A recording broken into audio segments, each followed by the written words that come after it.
The first time I ever played poker was a £5 rebuy tournament on my 18th birthday. Like I'd noticed trends. Like for example, when someone would bet and they would throw their chips out aggressively like this, it was usually a bluff. What I always tell my clients is that they should have that belief of like, if I play my A game, I can beat everyone. I just did something I would never do without the live read, and it looked wild. The commentators went crazy. Welcome back to the channel. If you want to learn how to play a live cash game poker in the most profitable way, this podcast is for you. Today I have a very special guest with Sam Clark, who is a successful poker player and poker coach, and will share a lot of his secrets today in our podcast. In this episode, we will talk about live poker tells, how Sam helps his clients to go from semi-professional to full-time poker players, and why live cash games are a very profitable way to make money in 2023. Enjoy this episode. Let's jump right into it. Sam, welcome to this podcast with me here today. I'm really excited to have you on this episode here because I know you from some of my clients actually, and also from YouTube. I saw some of your videos.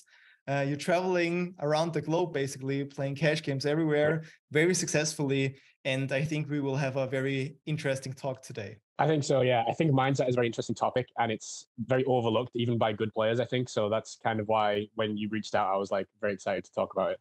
And it's actually, Awesome. I would say, one of my only natural talents in poker. So Yeah. we'll get onto that as well. I've Yeah. read books. There's a book I read called The Myth of Poker Talent. Basically, the philosophy behind it was there isn't really natural talent. It's all learned, and you can learn it, and that's kind of a good thing. But I think there is a few natural talents in poker, and it's more sort of like how you're built emotionally and stuff like that, I think. But we can get onto that. Awesome. So can you introduce yourself for those people who don't know you, never saw you maybe? Yeah, so my name is Sam Clark. I am the UK's only poker vlogger, although I'm not the most consistent with it, I will be honest. I go through spells of releasing videos once a week or more often, and then spells of a few months where I don't post anything. A lot of that is due to like issues actually being allowed to record in casinos. So in the US, it's much more accepted and welcomed. But basically, I've played cash games full time for a living for 5 years now. I do a little bit of coaching on the side as well, a little bit of YouTube. And basically, I travel around Europe and the United States playing cash games, kind of 1-2 up to 5-10 or 10-25, whatever I can find, and try and do the best I can. And then I post about it on Instagram and YouTube. Awesome. So the first question that I really want to ask you today is because when I started to play poker, I came into poker because of Ben CB. Yeah, maybe you already like heard that a little bit about myself. And of course, Ben is a genius when it comes to MTTs. So I started with MTTs, but later on, I realized that through the coaching and through other clients that I have, that MTTs are not the best fit for my personal situation. And I started to switch to cash games because with cash games, as you know, you can start and end the session whenever you want to. It's a huge benefit. And just getting the volume as well. Like you just can't play enough tournaments. I think it's so much harder to be a tournament pro than a cash game pro. And the amount of them is probably so much smaller as well. Like I'm sure there's in every town you go to that has a casino or whatever, there'll be some pros that are just the best player in that casino. They don't really go anywhere. They just go when they feel like and play cash games, and that's their job. Whereas like there's really not that many like touring tournament pros probably that make a good living and it's stable, because even a winning tournament graph is like lose, lose, lose, lose, lose, huge win, lose, lose, lose. And when you've got bills, like that must be stressful. For sure, yeah. So the question that I wanted to ask you is, did you start right away with cash game, or how was your way of going there, and why did you focus fully on cash game? Yeah, the first time I ever played poker was a £5 rebuy tournament on my 18th birthday. So the story of how I got into poker was, my 18th birthday, which is when you're allowed to go into casinos in England. My dad took me to a casino just because it's like, oh, look, this is like a novelty. It's like what you can do now. And we didn't really like, he played like a tiny bit of poker kind of socially with friends every now and again, but he wasn't into it. And we didn't actually go for that reason. We went and just we sat on these like electronic roulette games or whatever. And we lost like 20 or 30 each or something like that. And I was like, that wasn't even fun. Like, why do people gamble? I don't understand. And then I heard like a load of noise and like shouting coming from the other side of the casino. And it sounded like people were having a lot of fun. So I was like, all right, let's go see what's going on over there. So we walk in, it's like this poker room, and there's like 3 guys all in screaming for like a river card or something. And I'm like, what is it? Why are we doing this?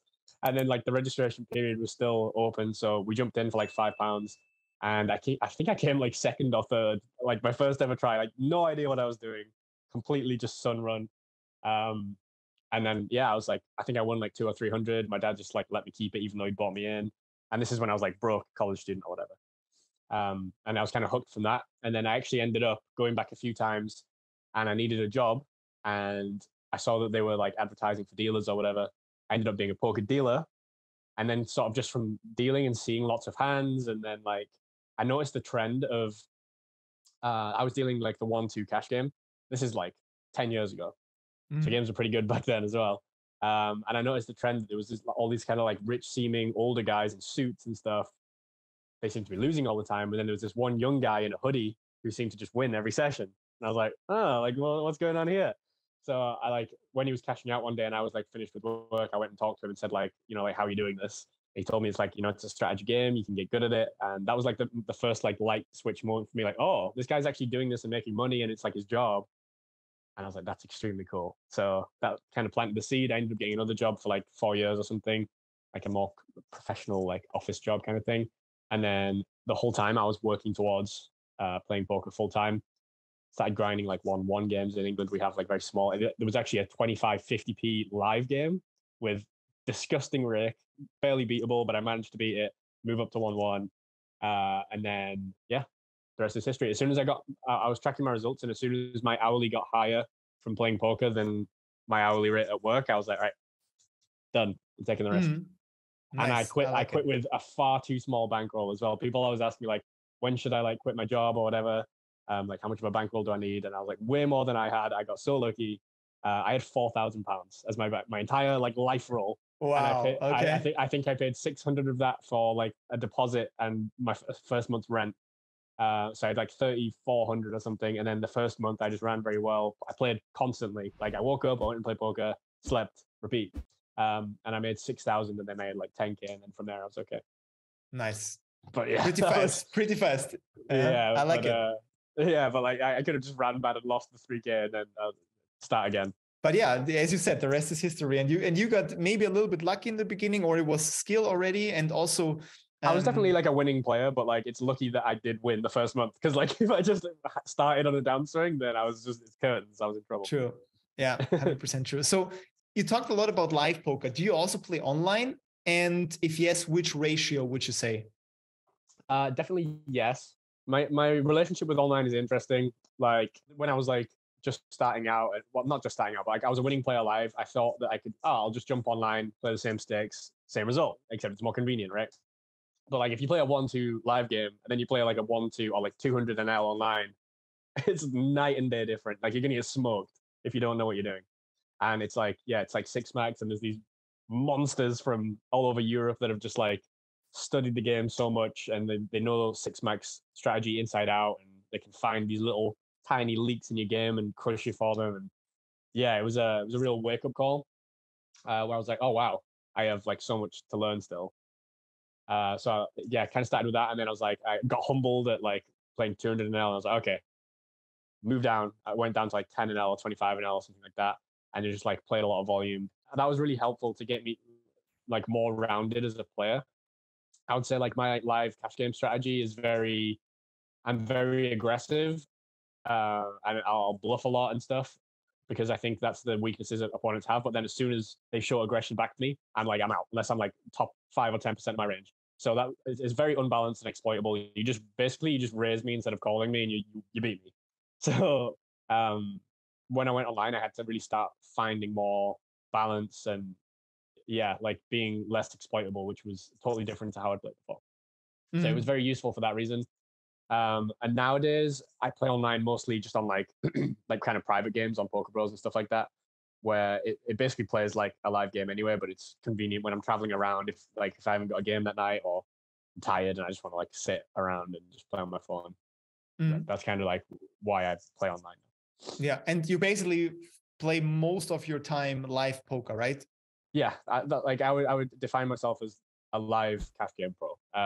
And that's like definitely my specialty. That's what I'm really confident about my game in. And that's what, if I do any coaching, it's always specifically aimed at like 1-2 or 2-5 live cash games. Interesting. Okay, so that brings me to my next question, because I recorded podcast this week with Dietrich Fast, if you know him, with also like other poker pros this week for like a WSOP preparation. Okay. And we talked about live poker and specifically reading the body language of your opponents, you know, exploiting their tells. So how big of a role do you think this plays for you in your game and in general for live poker? Okay, so I don't know if you know this, but I paid £3,000 for a 5-day live tell coaching course with Charlie Carroll. And okay, yeah, I saw it on your channel. Right. So that was because I'd always like believed in the value of live tells. I just didn't know what I was looking for. And like I'd started noticing things myself about like I'd noticed trends. Like for example, when someone would bet and they would throw their chips out aggressively like this, it was usually a bluff. Or if they would like bet and then stare you in the eyes, that was usually a bluff. And I noticed when people were like more relaxed and kind of like laying back in the chair, or like just having more like a naturally flowing conversation with you still after making the bet, that's usually value. So I noticed some sort of like trends like this, but I was like, I bet there's some like experts out there that like really know the stuff and they've like studied this stuff. And I think whenever you're looking for someone who like really understands something, if you can find an outlier in results, but like they're doing it in a different style than everyone else, like the traditionally accepted way, that's what Charlie Carroll is to me. Like no one can argue that he's had very good results. He plays online and he crushes, but he plays in a way that like a lot of pros would say is like really wacky and weird and like can't be profitable, but like it is. So I was like, how is that? Surely there's something there that I can learn. So that's why I saw the value in that. And when I released those, I released a 2-part series on YouTube about that, about like the live tell retreat and everything. And a lot of people were like, this is nonsense. Like just like kind of writing it off, like you burned £3,000 basically. And I was like, yeah, it paid for itself in about 3 weeks. Wow. After it, like there was within the first week, or it might have even been the first session. After that, I'm like really looking for the stuff that I learned in people. And there was like one big thing in particular that he taught us, like it's like a bodily reaction and like you literally can't cover it. So everyone has this tell if you can see it on them. And I made a really light hero call on the river that I would never do. Because like I said, my whole life philosophy is overfold to aggression, be over aggressive myself. So I'm not going around calling river bets very often. And this guy like overbet jams and I just like get this read and I call and I win. And the pot was like 2,500 or something. So it like basically paid for itself straight away. Wow. And since then, that was probably like a year ago now. And since then there's been like countless spots where I've found this one little thing that I learned. And this is why I think coaching and like learning little new things in poker is so valuable, because like the plan is to play for the rest of my life, right? So if I learn like one little thing that every now and again, like every month or two, wins me a pot that I wouldn't have won otherwise, like the value is basically exponential, because your win rate increases, but then it's also you win more, which means your bankroll grows more, which means you can play bigger, which means you make more per hour, and it's exponential. Like the better you get, the faster you improve and build your role, and everything kind of like starts rolling in the right direction at that point. I think live tells, it's a nice thing to have to sway a close spot. I think most of the time I won't go out of my way and do something just because of a live tell, which I've seen Charlie do. You have to have a lot of confidence in it to do that, otherwise you end up just punting. But there has been a couple of times where I take like a really crazy line. There was one in a live stream in Texas that I did recently, where I just did something I would never do without the live read, and it looked wild. The commentators went crazy, and it was all live tell based. It was like a limped pot, and I check raised like second pair, like I had sevens on 8-6 something in a multi-way pot, like 4-way limp pot or something. I check raised, and someone 3-bet, and I jammed because I was like, he's just full of shit here. Carlos also calls. Yeah, second pair. Sam's in there. Oh no, he raises. Big raise.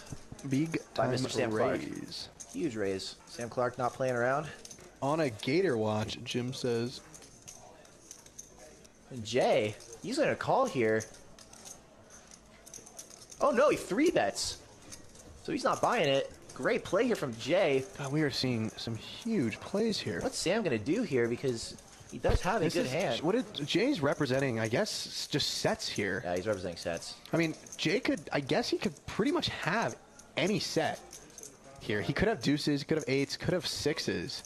After calling the So you can get it through. calling 100 pre, and then He didn't make it that big. Seems like he's kind of inviting Sam to the. Oh my God! And Sam rips it. oh my goodness. Yeah. Jay just lets it go. He says he does not buy it. Wow. What a move by Mr. Sam Clark here. Which it looks crazy. It sounds crazy when I say it, but I mean, I was right. He had like random junkie draw kind of thing. Interesting. Can you share some common live tells that people can look out for when they go to the casinos next time? Yeah, like the ones I mentioned, the ones that you'll see regularly, you just want something that leans you towards like value or bluff. Things that lean towards bluffs is like throwing chips out aggressively, staring you down. It's like anything that like you think they might be doing to try and intimidate you when you're facing a bet is usually they don't want you to call the bet, right? The general body posture or like appearance of a person that's bluffing is usually very like, I would say, stoic and quiet.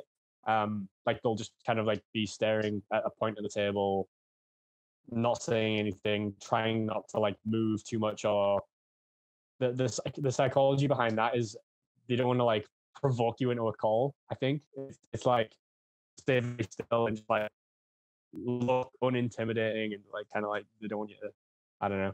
But it's different for different people as well. I would say that there's baselines like that, but then some people will be completely the opposite. So you need to get like showdowns are essential. I would say like pay attention when you're not in a hand. Find like these river spots when they're playing against each other, and try and decide in your head like, okay, does this look like a bluff or value? And then you'll have, if you see their cards, you now have like a solid stone. They did this action. I know they had either value or bluff now. If you see the cards, and then you can go forward with that information.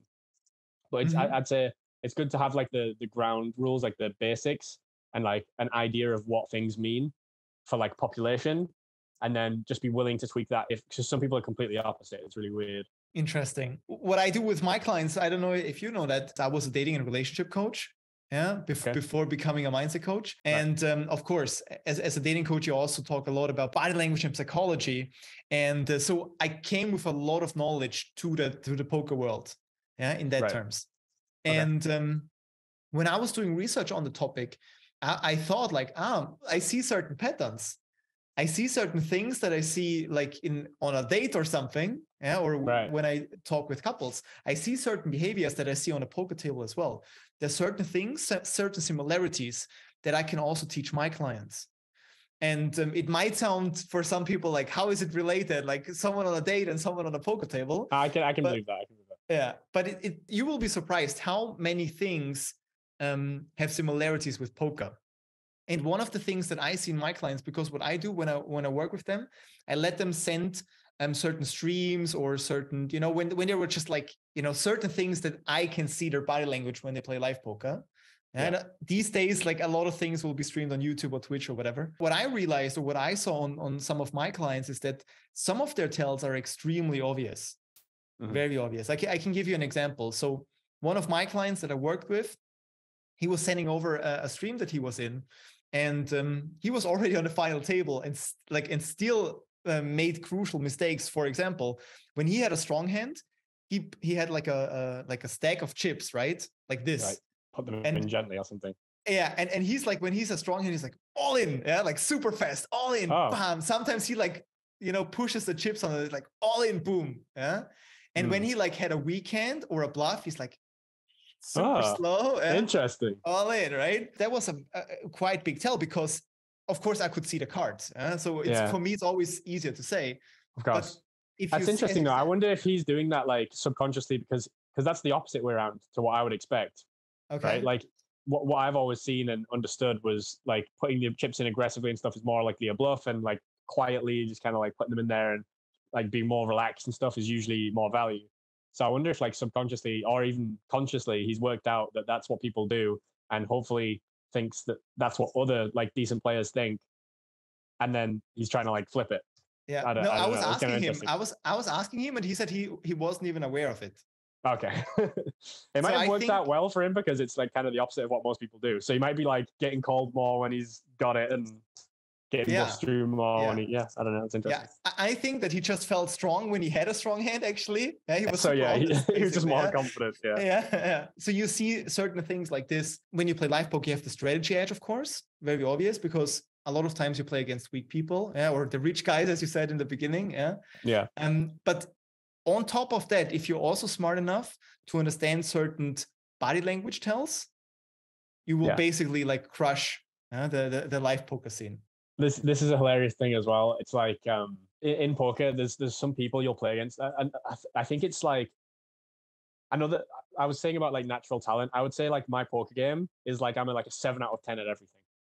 That's why I aim to be like, I don't care about being like, I will happily let someone have like a strategy edge on me if they've spent like hundreds of hours in the lab and like they just like have memorized every solve and everything like this. I'm like, good for you, go ahead. And then they'll come to a game of like low stake, no limit hold'em after spending hundreds of hours in the lab, right? They'll come along and they'll play against this old guy with his coffee there, and they'll be like, well, I've been 4-bet, but I have to defend with this part of my range. I have to have these 5-bet bluffs. And it's like, no, you don't. Stop. Just throwing money away. It's just like they do all of that work and then just forget like the common sense part of like people don't play like you've studied against. People play very like loose, passive, but like when they put in aggression, it's a very tight range and it's very like condensed. It's just value. There's no bluffs. So you've got to like be able to beat a decent amount of the value. And yeah, it's just like stuff like that where they'll be really well studied and stuff, but then they don't apply it properly. And then that holds them back. They get frustrated. And then this is where like the mindset part of it comes in as well. I think a lot of otherwise good poker players become unhinged with like the mindset side. I think they're very weak mentally, where if they don't get like entitlement, and then if they don't get the results immediately, everything goes out the window. The strategy is in the bin, and they're just all over the place. And I mentioned to you before we started the call that I have like personal stories about like friends and people I've known who like have failed in poker where they could have otherwise succeeded. And it's not a skill thing. Like they were good enough to be professional poker players. It's like either ego gets in the way because they think they're better, and then they get like entitlement, and then they get tilt because of that.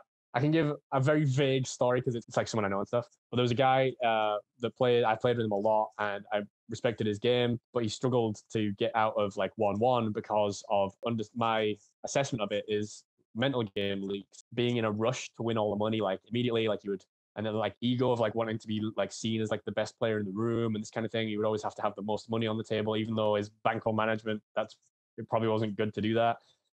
He would always be like putting on straddles and like trying to make the game bigger and all this kind of thing. And he was one of the more theoretically sound players in the game, but like when you put in all these things together of like he's straddling, he's kind of giving action and trying to make the game bigger, and then he's got this like ego war going on in his own head, and bad of a bankroll management as well. So like if he just hits like a downswing or whatever, then he's got no roll. So a lot of the time he went through the cycle of like he would spin up quickly and then it would all come crashing down again if like a few things went wrong, and he would go broke and he would need staking and stuff like this. And he once asked me for staking because he'd already been staked, lost some money, was in makeup, the other staker had dropped him. And I'm like, well, this is obviously not good signs. This is red flags that I shouldn't be staking you already, right? And it's like you're needing staking for like the smallest game that you'll ever find in a live game. It was a 1-1 game. But I'm like, but it's like, you're a good player. So it's like, it's very annoying. So I said, right, look, I would consider it, but I have to be there in the room with you all the time to make sure he's not drinking or tilted or anything like this. And also, I have to coach you once a week. And it was all fine until I said, I have to coach you once a week. And I just saw the ego like flare up, and it's like, oh, like I can't accept coaching from you. Like he thought he was better than me, or like it just felt uncomfortable to him or whatever. So I ended up not doing it. I said like that, those are my terms. Like if you're not comfortable with it, whatever. And I now haven't seen him for months because he is broke and no one will back him. Wow. Okay. Yeah. And he should be a pro. He should be a pro. Like he's good enough to be. So it's like, this stuff is very important. Maybe like, honestly, maybe more important. Like I think with poker, if you're playing low stakes cash games, especially, you need a certain skill level at the game, but it's not that high. It's really not. Like to be winning at the game at a decent win rate, you need to know what you're doing pre-flop and know when people are strong and when people are weak, and then just act accordingly. That's basically it. Like if you were going to really simplify it, you need to know how to respond to your opponent's weaknesses in their game. That's about it. And like once you've got that box ticked, I think it's more valuable working on mindset, like bankroll management, like doing all the other things right, which is what I was saying about me being like, I think I'm a 7 out of 10 at everything. Like I've never had bankroll problems. I've never gone broke. I've never even gone anywhere near, other than when I started with like 3K. Since then, it's all been good, you know? I've never really had big downswings. I think I've had like 1 or 2 losing months ever in 5 years, which I think is probably rare. And yeah, I just do all the easy stuff that people overlook well. And I think that's like the secret to my success, I would say. Awesome. And you also said something that I'm really eager to know. You said you had earlier this week a call with some people that you work with, and they ask you certain topics about mindset. So what did you talk about? I'm curious. Yeah. Okay. So I was doing a coaching call. Like I said, I do like once or twice a week when I've got some free time. I try and do like a group call with some people who are trying to work on their cash games. And I was actually playing on a Poker Bros game, and I was live streaming the table to my students, and we were like talking through the hands as like live. I was doing like a live play and explain kind of thing. And I mentioned that I was going to be on this call, and I was like, right, guys, what things do you struggle with mental game wise? Like what kind of things cause you problems? And one of the main things that they all kind of said was knowing when to leave a game. Because like in a cash game, the main benefit of doing it for a living, like you said, is you can start and finish when you want. So you've got complete autonomy. You've got like complete control over your own working life, which is not what you get with tournaments. But the downside is you're now in control. There's no one telling you, okay, stop playing now, you're tilted, you're tired, the game's not good anymore. So you have to work all this stuff out on the fly while you're already concentrating on playing poker well. So that was the thing they said they struggle with, like knowing when to leave, and like, should it be a monetary amount? Like if you're down a certain amount of buy-ins, or if you're up to a certain amount of buy-ins, and the kind of mental biases that they had around that kind of thing. And I said that this used to be something I struggled with, and it wasn't necessarily me struggling with it. Actually, it was an external factor, which was my dad, which is like an interesting personal story that we'll go into. So my take on it was, you should think about the rest of your life playing poker as one session, and whether you're up or down the session, if you zoom out and look ahead to 50 years from now, it's not going to matter at all. Like literally not at all. It'll be a speck on the graph, right? You being down 3,000 pounds in a 1-2 game right now might feel really bad. But if you really zoom out and think about it like that, it doesn't really matter. Is the game good? Do you have an edge in it?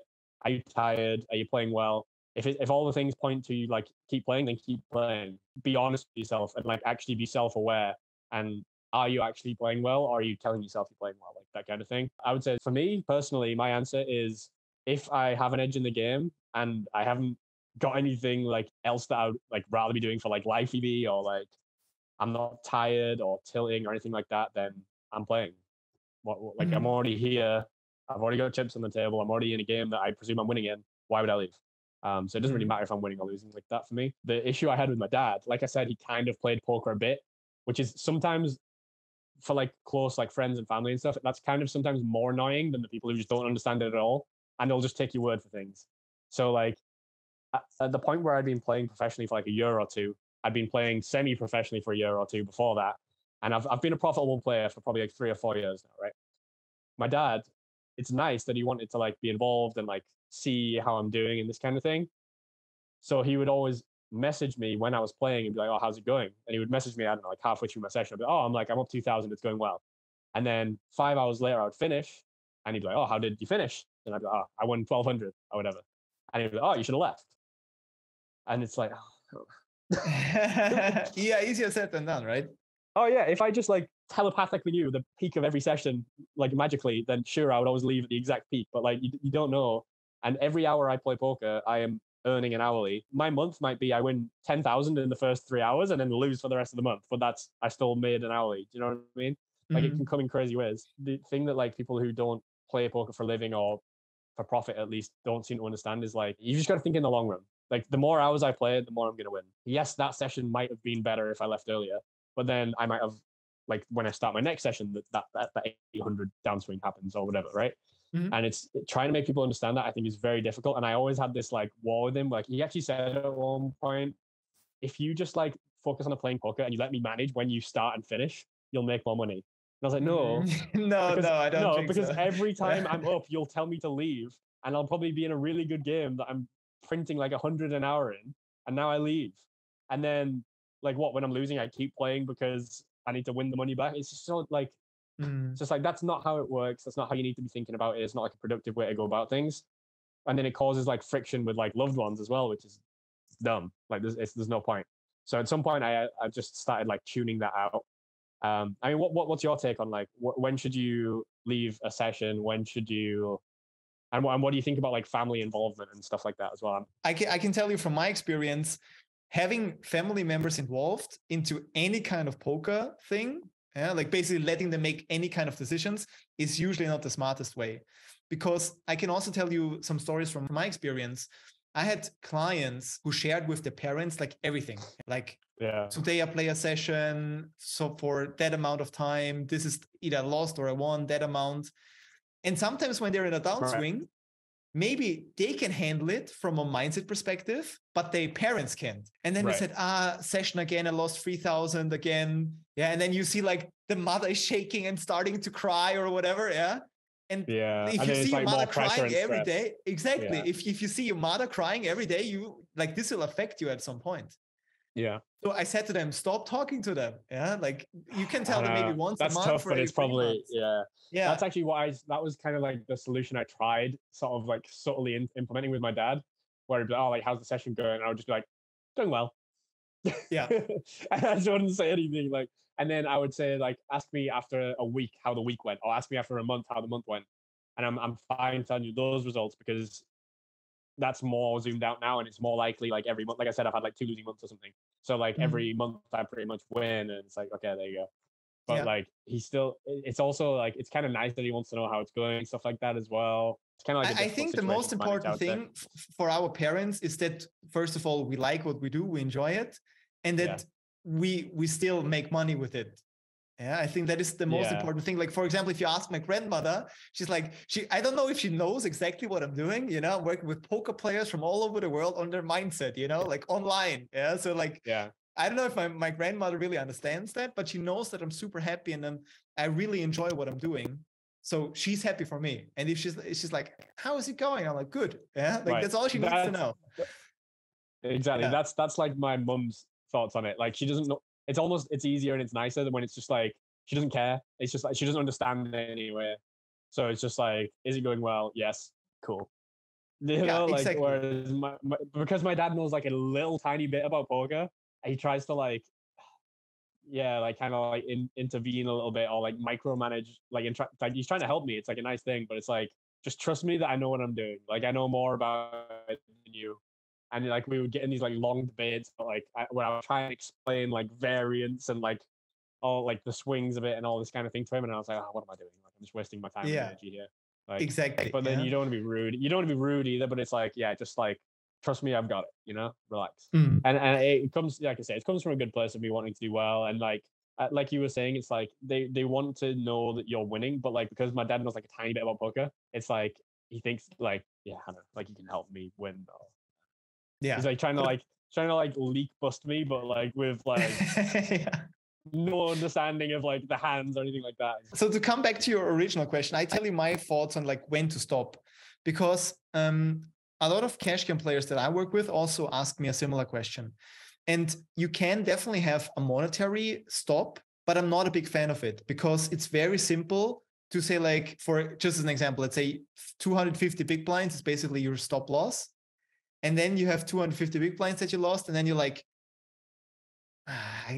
but 300, I stretch it to 300. And then you lose 300 and like, but like it starts to get better. Maybe I can do 400. And then like, so a lot of people, they don't even follow their own rules.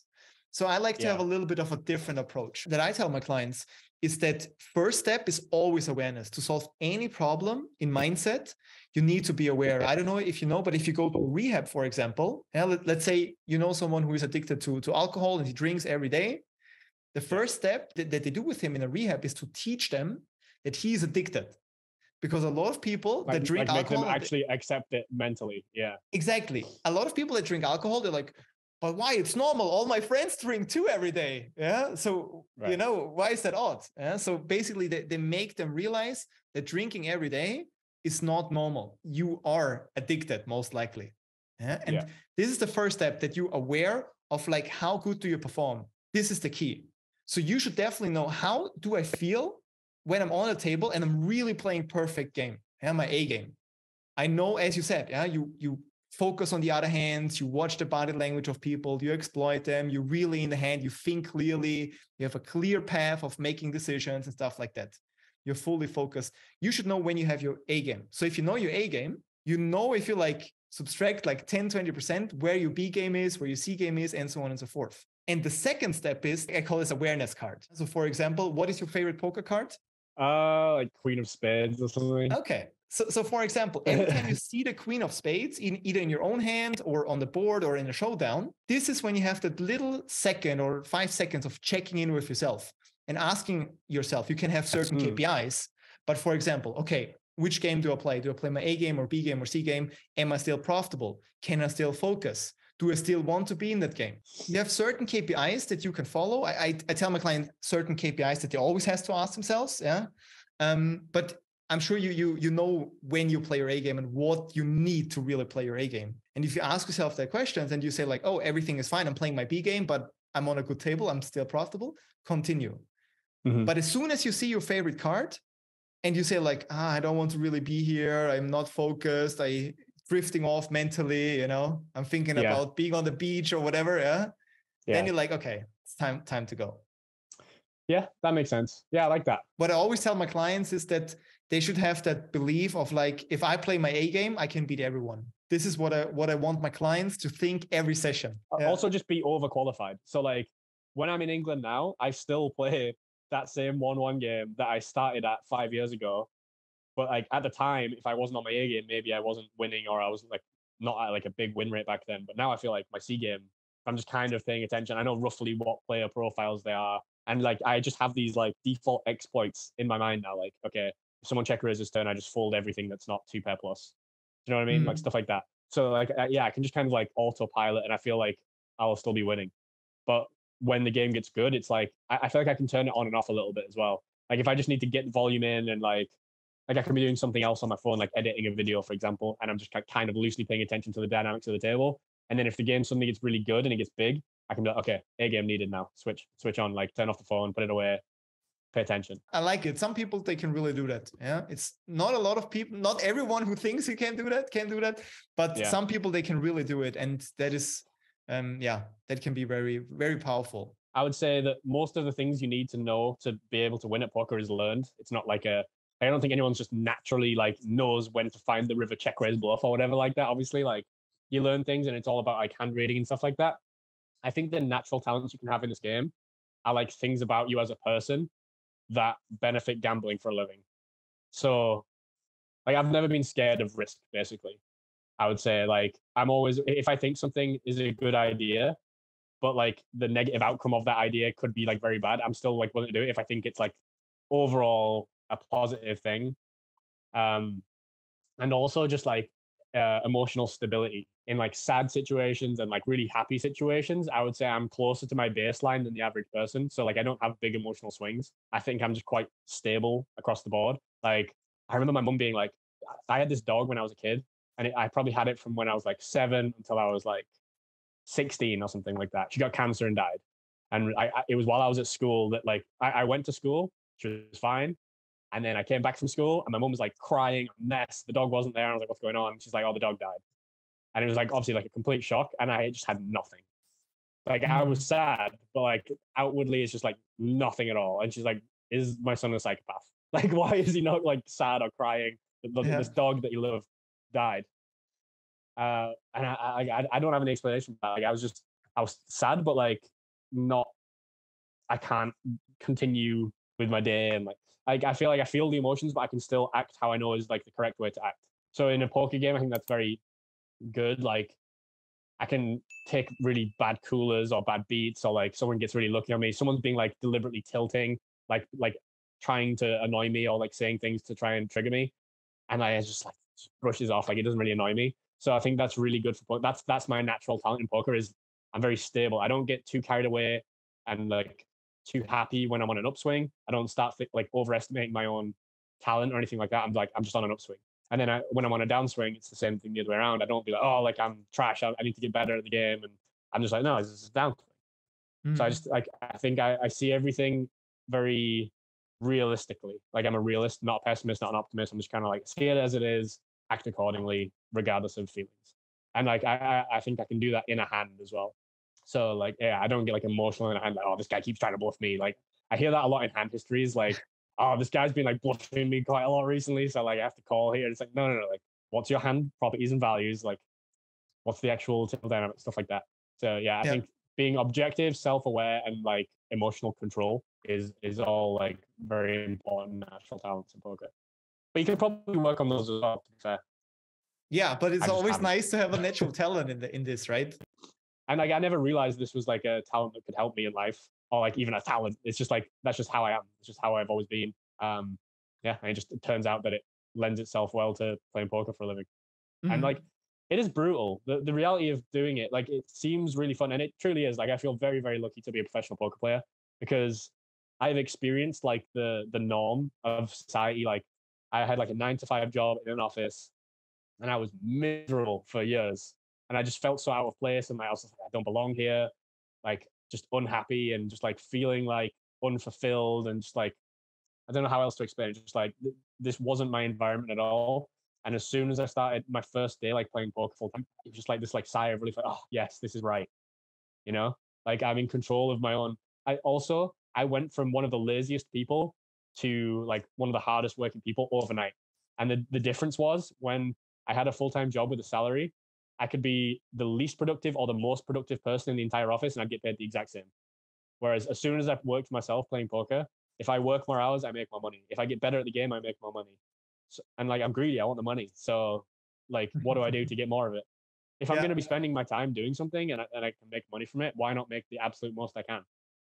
So yeah, I literally like a light switch. I went from being super lazy, like just trying to like avoid doing work and just like making excuses and stuff like that when I had the job, to I will stay up all night, not sleep, studying, and then go back and play again as soon as the game opens. I like that.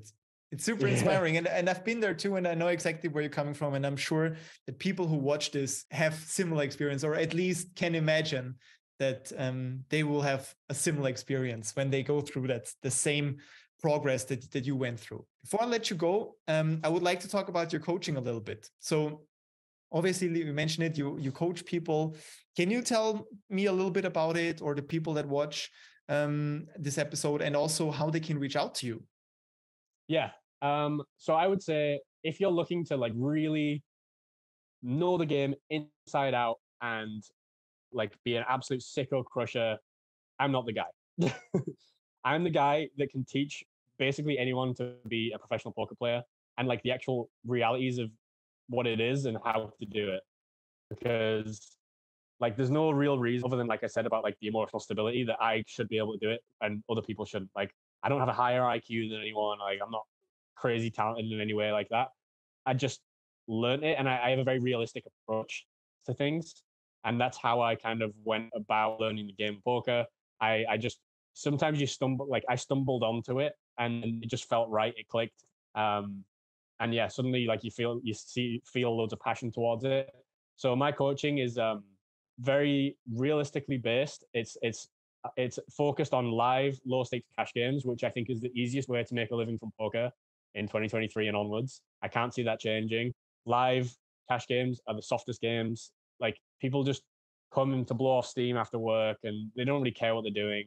And that means that there's huge imbalances and weaknesses in their game that we can learn to exploit. And the good news is you don't really have to learn it for each individual player, because the whole population plays the same of like recreational fish, basically.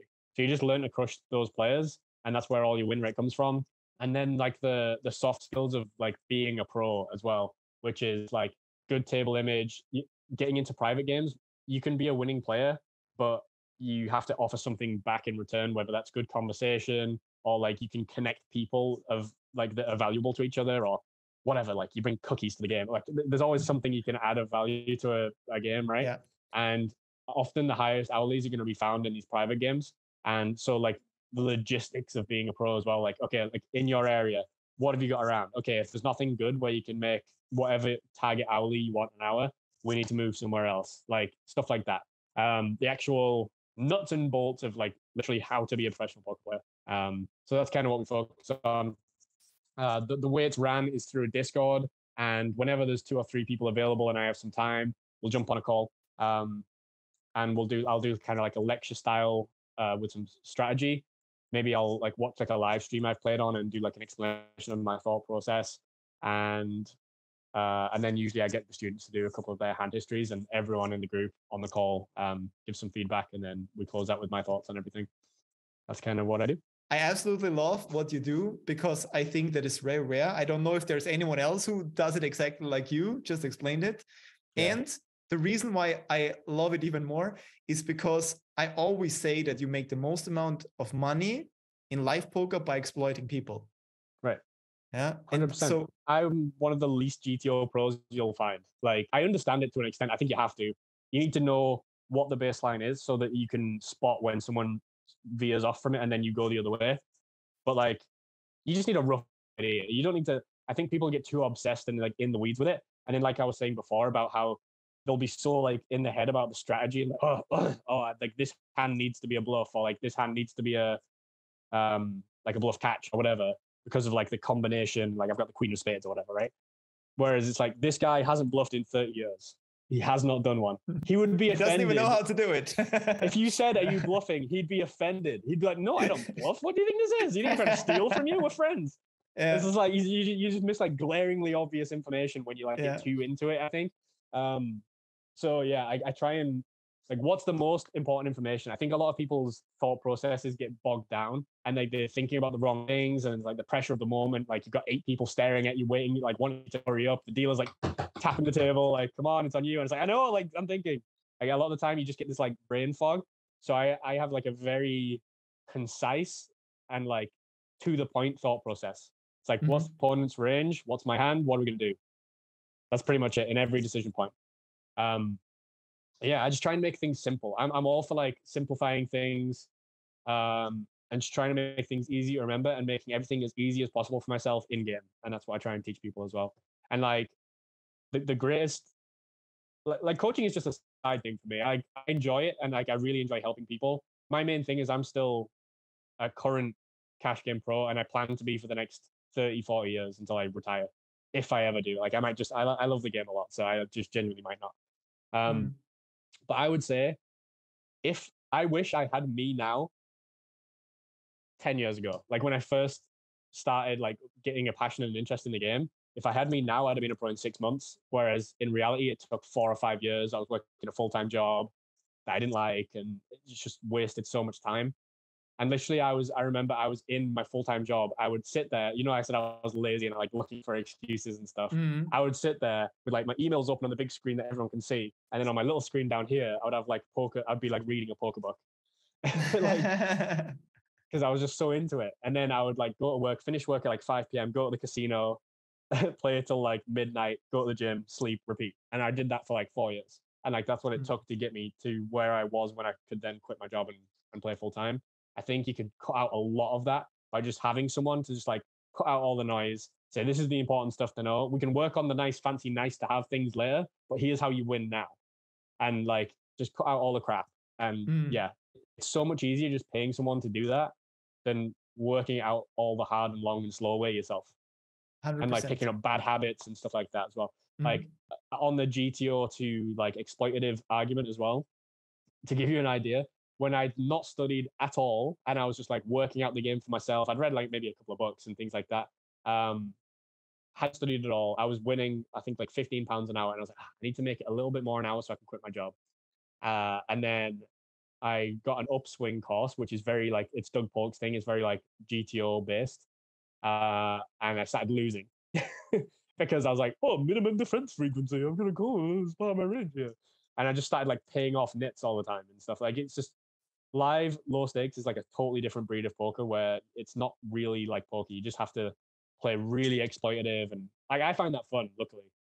But yeah, if you're wanting to play like perfectly balanced poker, like that's online and you're not going to win any money. So like, if you want to make a living, we're going to play live low stakes cash and we're going to exploit the hell out of people. That's what I like. Awesome. I love that. I love that. And yeah, as you said, paying someone to help you take a shortcut is a lot of times the right way to do it. And I see this at the people that I work with a lot, because some of the people that come to me who are like semi-professional poker players or want to become a pro, and I help them mentally to get there. And you do basically the same, just in terms of strategy and finding the right game. So we have that in common for sure. So how can people reach out to you? Yeah, the best way to get hold of me would be my Instagram, which is samflagpoker. If you want to watch some of if you want to see how I play, because I would say like I don't play like a lot of pros as well, so it's kind of very like exploitative, you'll see. If you want to see how I play, look on YouTube, that's samflagpoker as well. There's like a backlog of vlogs on there. I've been making videos for probably like 4 years, but like I said, not consistently, so sporadically there'll be like loads of them and then big gap and then there'll be loads again. So you can actually see the progression in my game as well and how it's changed, which is interesting.